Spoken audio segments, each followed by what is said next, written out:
Acompanya'm a viure una classe del màster força diferent. Estàs a punt de descobrir l'altra cara de l'espai. Avui farem un vol acrobàtic. Segurament et deus preguntar quina relació té aquest vol amb el màster d'espai que estic fent. Doncs deixa que et digui que té més sentit del que en un principi pots arribar a pensar. Contràriament al que et pot venir al cap, en cap cas ens preparen per ser astronautes o pilots, ni tampoc per perdre la por a volar. I encara que en el meu cas no tinc pas por a volar, sí que és cert que em marejo força quan vaig en cotxe, autobús o vaixell. Així que, en certa manera, afrontar aquest vol i les sensacions que podia experimentar també era tot un repte. Ara bé, tot i estar una mica espantada, estava encara més emocionada per viure una experiència com aquesta. L'avió amb el que vaig fer el vol acrobàtic és aquest d'aquí, el Slingsby T-67 Firefly, un avió d'un color groc cridaner en el qual només poden viatjar dues persones. Ara bé, per què el màster inclou un vol com aquest? Aquesta experiència està pensada per complementar els estudis que estic cursant a la Universitat de Cranfield, al Regne Unit, perquè justament ens permet posar en pràctica el que hem estudiat durant el grau, en assignatures com ara mecànica de vol. I haig de dir que passar de la teoria a la pràctica és molt més divertit del que m'esperava en un primer moment, ja que fins i tot durant el vol ens permeten tenir el control de l'avió. Tanmateix, aquest vol no només serveix per donar-nos una experiència pràctica, sinó que també es basa en teories d'aerodinàmica, en els efectes dels controls i en l'efecte de la gravetat en el cos humà.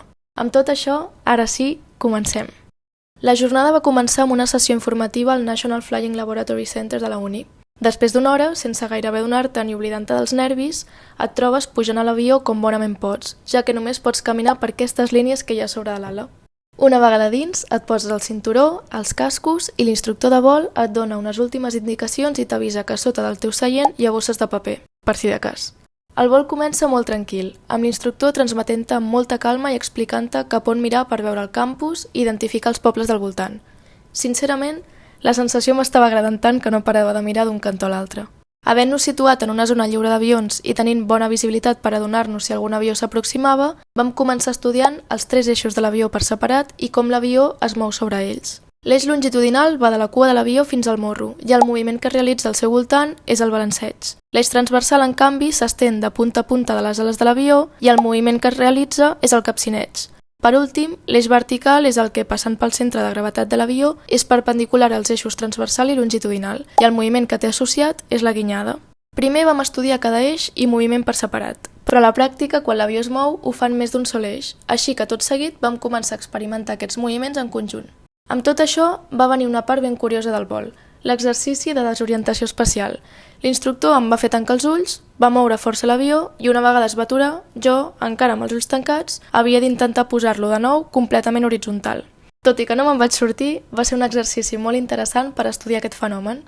I just després venia el plat fort, experimentar l'efecte de les forces de gravetat sobre el cos. Perquè te'n facis una idea, una acceleració d'un G és la gravetat estàndard d'aquí a la Terra, uns 9,81 metres per segon al quadrat. Per tant, forces G majors les podem experimentar en una muntanya russa o si tenim la sort d'anar en un coet espacial. I en contrapartida, en 0G experimentes un ambient sense gravetat, encara que durant el vol només podem experimentar-lo durant menys de 10 segons. Experimentar 0G va ser una sensació estranya i difícil de descriure. Evidentment, et notes el cos molt més lleuger i tant les cames com els braços se'n van cap amunt. Per contrarrestar aquesta sensació més tranquil·la, també vam fer alguns moviments i acrobàcies per experimentar 2, 3 i 4G. A estones vaig sentir que em sortiria l'estómac per la boca i llàstima que en el vídeo que ens van donar no s'escolta l'àudio, perquè se'm sent cridar una mica de l'emoció. Al principi va ser un crit molt curt, de sorpresa, de dir, ostres, què coi està passant? I després ja va ser un mare meva quina passada. I com a dada curiosa, haig de dir que experimentar els 2G tenint tu mateix el control de l'avió canvia força la sensació. Si bé és cert que has de contrarrestar la força de l'estic per mantenir el moviment que vols fer en aquell moment, no vaig notar tan intensament l'acceleració o, per dir d'una altra forma més simple, no sentia que l'estómac em sortiria per la boca. El vol va anar superbé. Vaig tenir la sort de volar en un dia radiant sense massa núvols, un luxe tractant-se del Regne Unit. I malgrat fer algunes acrobàcies cap per avall, no vaig haver de fer servir la bossa de paper. Victòria. Ara que ja han passat uns dies, puc dir amb fermesa que el vol va ser una de les millors experiències d'aquest any, o fins i tot de la meva etapa estudiant enginyeria. I sense cap mena de dubte, si pogués, repetiria, amb acrobàcies incloses.